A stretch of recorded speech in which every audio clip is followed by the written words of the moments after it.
And now we're going to switch gears. We have a closer look tonight at the money the Bexar County District Attorney is spending. Last month, the public relations company sent KSAT an email offering an interview with District Attorney Joe Gonzalez. Yeah, and that was a bit of a surprise considering we'd been trying to get the DA to sit down with us on at least 4 different occasions. Those requests met with rejections and cancellations from his office. The Night Team's Danielle Ibarra looked into the PR company's contract with the DA's office. And she found that the DA's office is paying close to $50,000 for a public safety campaign. This is Bexar County District Attorney Joe Gonzalez with an important safety message. That radio ad ran for 2 weeks with a hefty price tag, $49,500 to be exact. Documents obtained by KSAT show the Bexar County District Attorney's Office contracted KGBTexas Communications, a public relations firm, in mid-December. The money paid for a public safety campaign addressing a surge in gun thefts from cars. District Attorney Joe Gonzalez feels like the campaign made a difference. I think it was a good campaign.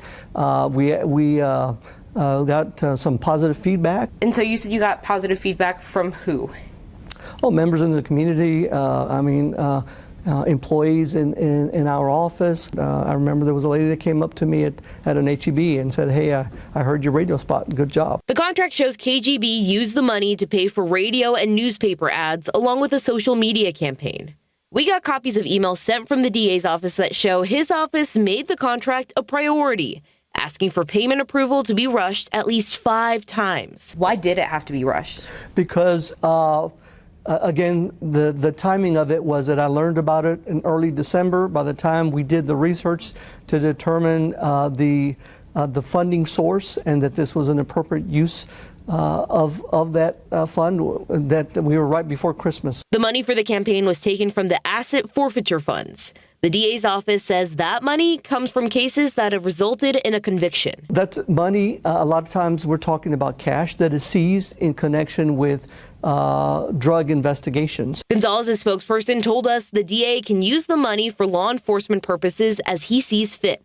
But he's not using the funds to pay for additional staff like prosecutors, investigators, and victim advocates, all positions requested for funding in the latest budget. So you're saying that this asset forfeiture money could not have been used for that? Correct, because that's the county budget you're referring to.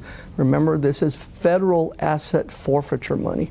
2 different pots here that we're talking about. County policy says commissioners have to approve purchases over $50,000. The KGB contract is just $500 short. As part of the contract, the DA's office also gets public relations services, which includes setting up a past December interview with KSAT. We wanted to know why the DA didn't use his 2 communication staffers to produce the campaign. Why spend $49,500 on an outside PR firm when you have a taxpayer-funded communication staff? Because that's not what the communication staff does.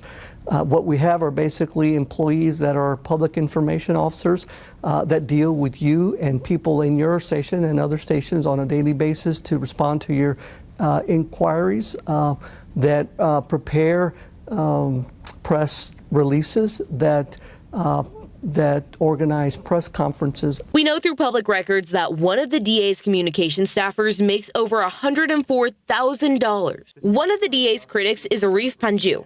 He's a civil liberties attorney in Austin. That's a lot of money to spend on communications when you have your own taxpayer-funded communications department. Gonzalez says he's happy with the results of the campaign. This was an appropriate use of that fund, so it was important that we move on this quick, and we did. The DA says he hopes to do similar campaigns in the future. Danielle Ibarra, KSAT 12 News. Keep up to date with all of San Antonio's top news, weather, and so much more by clicking the like and subscribe buttons below. And once again, thanks for watching KSAT.